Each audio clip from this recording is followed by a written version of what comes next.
Hey everybody, how you doing? Welcome back to another one of these little interviews. I'm here today with Warren Pohl from 33 Fuel, aka 33 Shake. Used to be, now the big rebrand, all the good stuff. And Warren, man, it's great to have you on here today to talk about immune system. It is a dream to be here with you, George, as ever. And what could be better as we come up towards Christmas to get on with immune function? Because whether you're training or whether you're partying, no one wants to be sick at Christmas. Oh, absolutely, absolutely. And I just kind of noticed there your T-shirt. Just tilt the screen down a little bit to show us. There we go, 33. I just kind of want to make this point because you emailed me about an hour ago to say that the podcast that we recorded about a month ago is now live and it's about to drop. Literally in 5 minutes from the time of recording, it's about to go out, which is exciting. And on that podcast, we talked a lot about identity, shifts in identity, kind of me and what I've done through my career.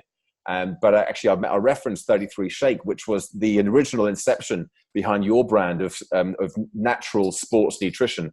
But you've got so many different products in the range now, and it's no longer about the shakes. It's about just 33 and fueling and natural and all the good stuff. So good that you literally got the T-shirt. I literally got the T-shirt. We went through that process, and exactly like you talked about identity, really painful at the time, rebranding an entire business. But like you T-shirts made. You need new T-shirts, you need everything, and particularly online. I mean, the amount of stuff. But once we've done it, because the shake was the product we started with. And if anyone out there is an entrepreneur 101, do not name your company after your first product. You will probably make more or go into other areas. Otherwise, you will have to go through a painful rebranding like we did. But you come out the other side at 33 Fuel, it's like a breath of fresh air because now we have a platform we can go off on a name that works with everything we do, not just one product. So I think that applies to all elements of identity. And if you wanted to hear a great podcast on building a powerful identity, well, you should check out the 33 Fuel podcast with George Anderson, dropping in 3 minutes now. Awesome. And, in that time, in the years that you've been running the company, you've learned an awful lot about nutrition, about the way the body functions and responds to all kinds of things and stresses and strains and exercise as well. And you've joined me here today to talk a little bit about immune system. And we're recording this in December. It's coming into the busy Christmas season, or we're already there really. And, people are dropping left, right, and center, getting ill. So this is really a public service broadcast to help people stay out of bed and up partying, up having fun, up enjoying everything that this time of year has to offer. And I think a kind of a good place to start with this would be with exercise, actually, because exercise is something, of course, I always recommend it. You always recommend it. We both do our fair share of it. And it's an awesome thing to do. We're always going to say that. But there is a slight sort of downside that we need to be mindful of after training, and kind of, especially with regard to the immune system. Tell me a little bit more about how that happens, because a lot of us feel like exercises, there's no downsides to it, but we do have to be careful with what happens straight afterwards, right? No, you're absolutely right. There is a limit in there.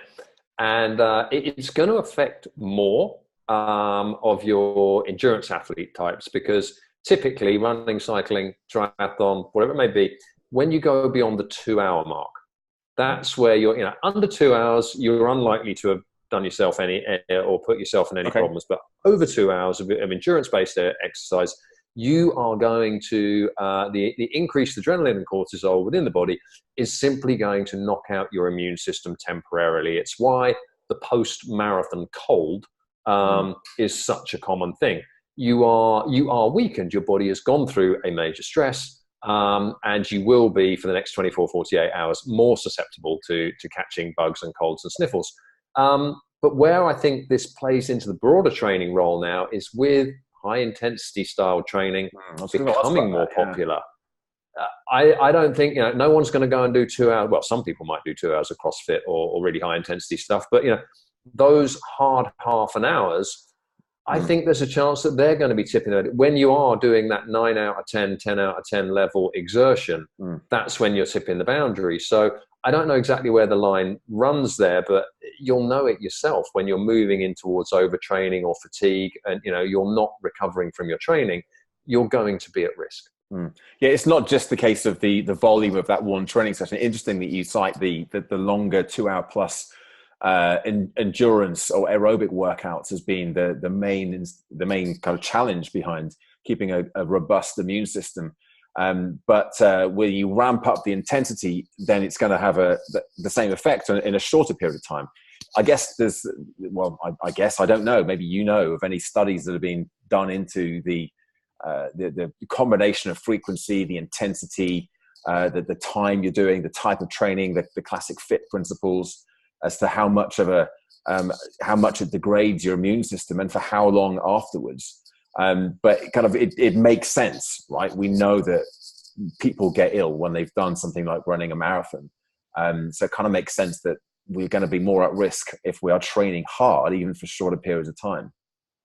Yeah, and I like I say, I think I don't know of any specific studies that have been done, because the more you look into the way studies are created, as soon as you introduce multiple variables, it becomes very difficult to study. So, science by its nature tends to study one thing at a time. So if you look to study across a range of sports and a range of things, I don't think that's necessarily there yet, although I'd stand corrected. If anyone's got any information like that, I'd love to see it. But the key point, it's a part of it's similar to the overtraining thing. And there is that, if you've been training for years, you get a much better feel for your body. You know the difference between niggle and injury. You know the difference between tired and overtrained.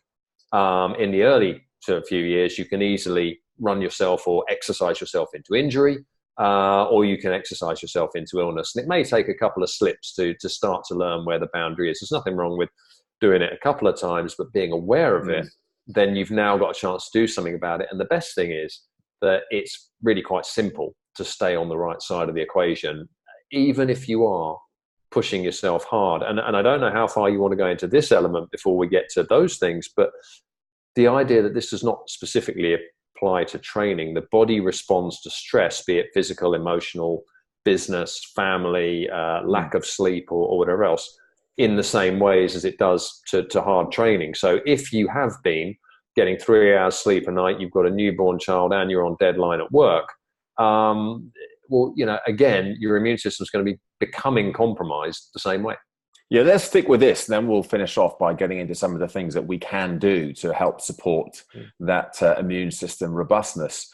Because like you said, it's happening with training, and a lot of people think, again, it's just this is the time of year, there's lots of colds around, it's cold outside. Does it being cold, does going outside in the cold with wet hair really make you ill?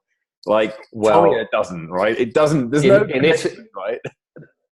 In Italy, it does. Right, there is a very commonly held belief. There's an expression, and I'm not going to do it because I don't remember the full expression, but it is to be hit by air. My wife is Italian, Erica, who co-founded the company with me, and genuinely, you can't go outside. You're going to get ill. Does she not let you go out then? If you just washed your hair, Warren, does she not let you go out without a hat or a scarf? The first person chucking bobble hats after me for it. So yeah, is that really a thing? I don't know. But interestingly, what you've just referred to there, that it's cold outside, there's a lot of colds around, everyone's getting ill. Identity plays a part in this as well. Some people they're the I never get ill person. Now, actually, even when that person does get ill, they're more likely to say they didn't and pretend they didn't, which may actually increase their recovery time. Whereas the person who says, I get every bug going, will get more bugs and will have them for longer. So identity is a part of this fight. Interesting, actually. I'm just rereading Daniel Goleman's book, Emotional Intelligence. There's a big passage in there, a big chapter on your mind and medicine, where he talks a lot about this and how we can actually influence our immune system purely by the thoughts that we have. And he doesn't go into specifics about believing whether or not you're the kind of person who gets ill or who recovers quickly from illnesses. But certainly a lot of negative thinking, a lot of depression and anxiety can reduce that immune system as well. And of course, a lot of those things, a lot of anxiety, a lot of worry, a lot of negative thoughts comes from living in a kind of a modern life this time of year, loads of pressure, loads of extra stress, whether it's financial or kind of relationships or big deadlines to meet at work before you're down tools for the Christmas break. And all of this can then, even without the negative thinking, can still have an impact on your immune system in the same way as running a 2-hour endurance run. Is that correct? No, that's absolutely the case. Running yourself down is running yourself down. And whether that's literally running yourself down by running through, multiple marathons or whatever you've done, or whether it is through, modern living and being at a high pace. And when you then throw into that mix, whether it's not great nutrition or too much alcohol or not enough sleep, it becomes quite simple to get ill at that point. But it's very easy to mediate against. And I say this as someone who genuinely, I was that person who got every bug going. So I was diagnosed with asthma age 3. I think you kind of have to wait until the lungs are developed before it's fully diagnosed. And I had that ever until I was about into my late 30s. And it was only, and at that time, you can be more susceptible to illnesses if you've got asthma. And maybe I believe that too, because I've been told that by the family doctor, huge trust figure, and not a bad doctor, nothing against him. He was a great guy. But since then, since I made changes to my lifestyle and my nutrition and my outlook and everything else, the asthma's gone. A lifetime of inhaler use, no matter how fit I ever got. I mean, I played sport for my school and university and everything else. Never stopped me doing anything. Thank heavens those inhalers existed, but no inhalers left. And even when training hard, working hard, burning the candle at both ends, pushing myself up, don't get ill anymore either. And that is down to intervention. So it is doable, and it is not a pattern that cannot be reversed. If you are someone who thinks, but I just get all the bugs that are going anyway, well, no, you can reverse that. Yeah, that's really interesting. And I know you have told me that asthma story before, but I've forgotten because, I think the whole time I've known you, or the vast majority of it, like you haven't had asthma. You've done multiple ultra marathons yourself. And because in the time that we've known each other, you've created 33 as well, and made those big changes to your lifestyle and to your nutrition. So why don't we kind of skip ahead now and talk about some of the things, the specific things, some of the things that you've done, but what kind of the easy things that people can do, that I can do, that we can all do to help support our immune system, given that we just have to accept, right, there's going to be stress in our lives. There's going to be times where we get run down and we're working ourselves to the bone and we've got all these other pressures on us. So if we can't change that, what can we do to at least help us stay, out of the doctor's office? Well, I think in no particular order, like one of the easiest things you can do is sleep. And I realize that maybe people go, well, I've got 3 kids, or we can't do this, or we're traveling, or whatever. But I have a good friend. I can't take credit for this, but it's the most brilliant bit of rebranding. He's not even in marketing. He's got 2 small kids. He calls it the reverse lie-in. And that basically just means stuff the box set, go to bed 1, 2, 3 hours earlier, because he knows he's up at 5:30. Yeah. So it's not I'm getting old, I'm going to bed early, I've got kids, I'm going to bed early. It's I'm having a reverse line, which I think sounds quite cool. And I quite like to pack in the reverse lie-ins whenever I can, because it's not like the 6 a.m. start in the morning is ever going to change for now. Mm-hmm.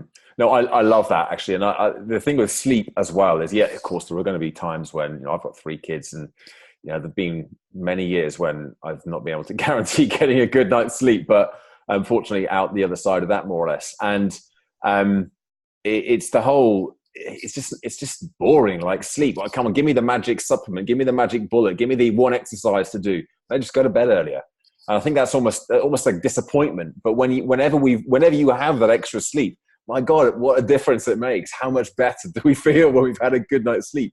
And from a behavior kind of change expert, the things that I do, if people are trying to change their habits in the afternoon and they're trying to stay off the cakes and the biscuits and the sweets and the chocolate, and they're trying to keep motivated to go and work out, if they've had a night's sleep the night before, good night's sleep, how much easier is it to maintain that willpower in the afternoon the next day compared with when you've had a terrible night's sleep and you're thinking, oh, sod it, and you just go and have whatever you want and forget the gym, just have a night on the couch, and it starts to kind of, this perpetuates. But really interesting again to hear that this is a number one thing, or your first thing that came to your mind anyway, about boosting immune system as well. It's a key thing. It's where the body rebuilds, and it's we need it. And it's not like you need 20 hours of kit. 8 hours will be fine. But it is certainly scientifically proven that even people who say they can do with less, they can't. Generally we don't get away with less than between 7 and 8 hours. Someone who says, well, I can do 4 or 5 a night, it will very likely catch up with you, or they're a total edge case. So the vast majority of people, right, if not everybody, we need it. And this is where you're going to recharge and rebuild. So that's just an easy one. When you've got the chance, go to bed early, catch up on that sleep. That is going to help. And I'm going to throw into this one as well a little bit of meditation, because it's something that can be done in 5 or 10 minutes. You don't have to sit there totally silent for hours chanting or anything else. But if you're not into meditation, try something like the Headspace app. I know there's lots of others. I don't know which ones you favor, George. Headspace is a good one. That's the one I've used. But Calm as well is another good one that often people talk about. So, but yeah, there's apps. I think the point is that there's lots of different ways to more easily access meditation and the benefits of it now compared to maybe sort of 10 years ago. So no, totally. And it is, 5-10 minutes, 2-3 days a week. You're not going to feel like you're getting anything at the time, but what you're doing with this and with the sleep, you're reducing the adrenaline, you're reducing the cortisol, and they're two of the big things that are going to harm your immune function. So by letting those reduce, you're going to be able to help that immune system. You're putting a little bit back in the bank in sort of a deposit on the side that's going to help your immune function. Okay, let's move on from sleep then. What else is a good thing that we can do, sort of build into our strategy? Well, clearly there are going to be some nutritional things that we can do, and there's a pretty simple things that you want to eat more of, things that you want to eat less of, and also something related to sweeteners that we were talking about earlier. The first one, you want to get more antioxidants, more alkalizing foods into your diet. And this can sound a bit technical and complicated. What I'm really talking about here, it's more fruit and veg. Yeah. So give me good stuff. And if you not rocket science, more veg, more fruit. Just none of it is going to be bad. All of it is going to be good. If you want to fine tune it, then aim for leafy green stuff. That's particularly good. And also aim for brightly coloured berries. Do you know what I mean? So chuck some blueberries in your porridge and get some kale on a side helping, or lettuce. Not that way. You're not going to be doing lettuce this time of year necessarily, but spinach is a really good one. You can chuck spinach into any dish and it'll just chow down. Because all of these those are good things to get in. Right? All we hear about superfoods, and the reason they're called superfoods is because they have a high concentration of antioxidants. Right? And that's kind of what it is that we want. It's the antioxidants that we're going to get from this variety of different foods. There's lots of different types of antioxidant. So how do they combat the kind of the stresses and the strains of modern life and help support the immune system? Well, it's simply the way that you're giving your body the fuel it needs. There's a difference between calories and fuel as such, because what comes down to a calorie is not a calorie. 1 calorie of chocolate is not the same as 1 calorie of kale. I think everyone could probably agree with that. The point being, what makes the kale better is that it's got a higher density of beneficial nutrients in it. So it's going to be supporting your body. Your vitamin, your mineral, your nutrient requirements are going to be supported. It's not just about carbs, proteins, and fats. It's about the quality of those carbs, proteins, and fats. And the more of those micronutrients you can get in, the better your body is going to be able to handle the damage that it is going to be getting from the stress and the inflammation, whether that be through stress of work or whether it be through stress of training. And to be able to effectively think of those things, your stressors coming in are things that are starting a fire, and your quality nutrition is something that's putting the fire out. So micronutrients are going to help put it out. Whereas something like, this is the other thing, foods that you may want to try and cut down on, eat less of, or periodize.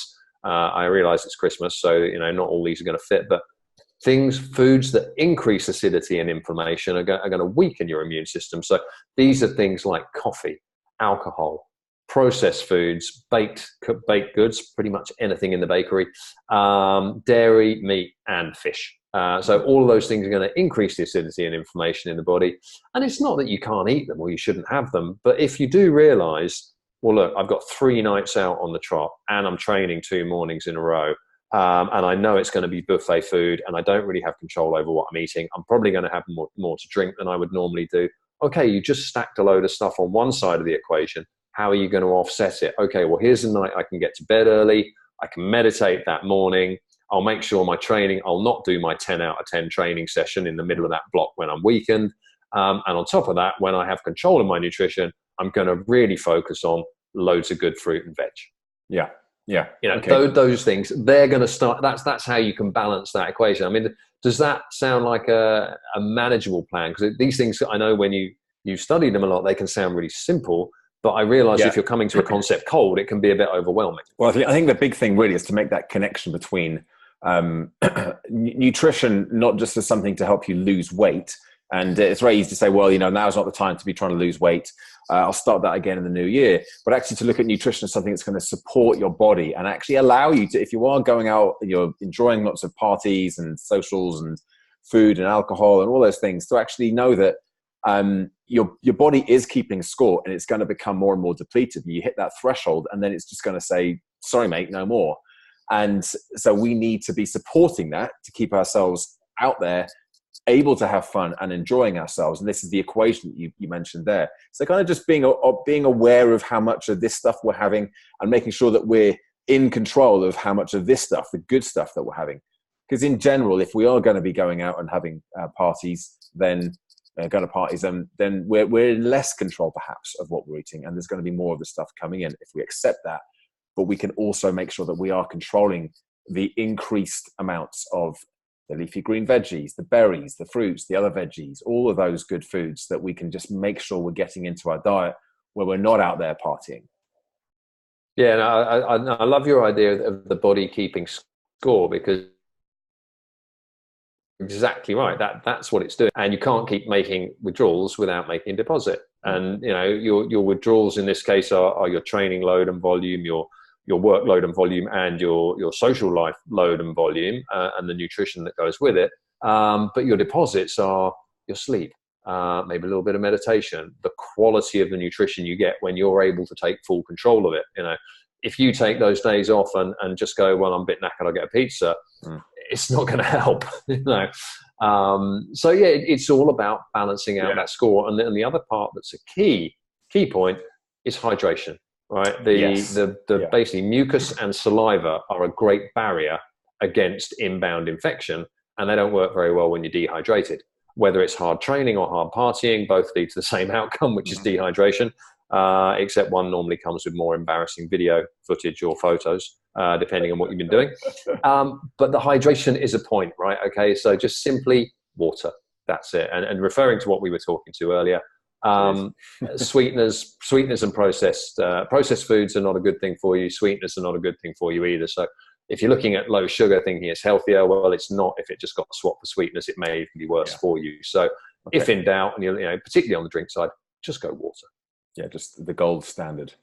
Brilliant. The gold standard. And of course, just the one final thing that we have actually, one of our guys looking at this now, there has been a spike on sales of these, and I think it's because we put some stuff out about immune function recently. There are plenty of supplements that will say they will improve your immune function. Well, you can't legally say that. You have to say contributes to the normal function of the immune system, because when it's allowed to work properly, the immune system does its job. And when it is allowed to work properly, you're slept and you've eaten and you've had your fruit and veg and everything. You don't need anything else. If you are a bit pressed for time, there are plenty of green supplements out there. We found a problem with a lot of them was that they were, even the quality blends, either they didn't taste good, because a lot of this stuff, these are algae and things you're using, sort of superfoods like your spirulinas and things that are very powerful in antioxidants, anti-inflammatories, but they don't taste very good. And all the ones we found out there, the ones, even if it was a good blend, they were sweetening them with sweeteners, which damage your gut health, impair, and not going to help. So you're like, why would I have a product that's supposed to help that is actually also going to give me a problem? We spent a long time blending them, and we blended ours with cinnamon instead. So I'm never going to say to anyone, particularly if you've not had greens, that these are delicious, because they're an acquired taste, right? But I am going to say a short glass, very, very drinkable. And you're just taking down 1 spoon of it in a glass of water first thing in the morning, particularly if you've got a heavy training block or workload or party load coming up. That can be another way to do it. But, if you've got the sleep, the relaxation, and the nutrition on point, you shouldn't need anything extra.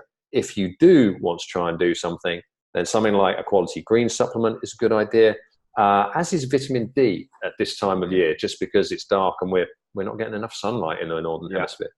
Yeah. Yeah. And, I've taken greens supplements for many years now, for all the reasons you outlined there. It's just kind of a good backstop. Having tried yours, it's very, very a great taste. I've tried several different types over the years. When we're over there, you give me a packet, and I've been drinking that one for the last month or so, and it's very good, Warren. Very good. So I think this is the thing that probably 5, maybe sort of 7 or 8 years ago, greens drinks were still available, but it was like drinking swamp water, and it was just like you had to be pretty hardcore to do it regularly. I was amazed when we started developing this 18 months ago, because I'm totally bought in to nutrition, so much so my wife Erica and I have put our entire life on the line to build a company to make a difference, right? That's how much we believe nutrition can help. So I'm totally invested in every way in the benefits. And I was looking at all the ingredient labels on the greens, and I'm like, well, it's all a bit compromised. Why is this happening? But we got loads of them in for testing. And you're right, I could not continue drinking them. I totally bought into it, but I'm like, I could do that for 2 days, 3 days, but then you're holding your nose, then you're waking up thinking, I don't want to have that. And genuinely, by working away and blending it and finding some alternative way of just cutting that taste a little bit, but using a natural ingredient, we use cinnamon, that will help as well, rather than be a negative, I don't notice it. Now, again, clearly you could say I have some bias. We did develop this product. I do benefit from sales of this product, but we're seeing a lot more of them go out the door right now. And I know exactly why. It's because it's that time of year, and it is that, how do you put a baseline in? But how do you put a baseline in that is easy to take? Yeah, because if you are, and I say there are other ones out there, you don't have to buy ours at all. Try any you like. But if you are holding your nose after 3 days, you're not going to get to the end of the month. It's not going to be able to help you. Yeah. Sustainability. So, and 33fuel.com is the website. And actually that's where our podcast dropped about 20 minutes ago, which is awesome. I'll make sure I go and check that out and get it out there to my audience as well. And there's all your other blogs and a massive resource on 33fuel.com, as well as obviously all the products as well, that I've used to fuel me through many multiple marathons and ultra marathons and an Ironman and so on. So I'm a big believer in 33. It's always good to catch up. I mean, I don't know if it's useful. I don't know the exact format with this, but if you like, we've got links to pieces on the blog about post-exercise immunosuppression, about immune function, about gut health. If they're useful, I can send those over to you. And please do. I'll put them in the comments to the video as well. That's great. Brilliant. Well, look, Warren, have a great Christmas. Stay healthy, and we'll catch up again soon. Really good talking with you, George. See you in a bit. Bye for now.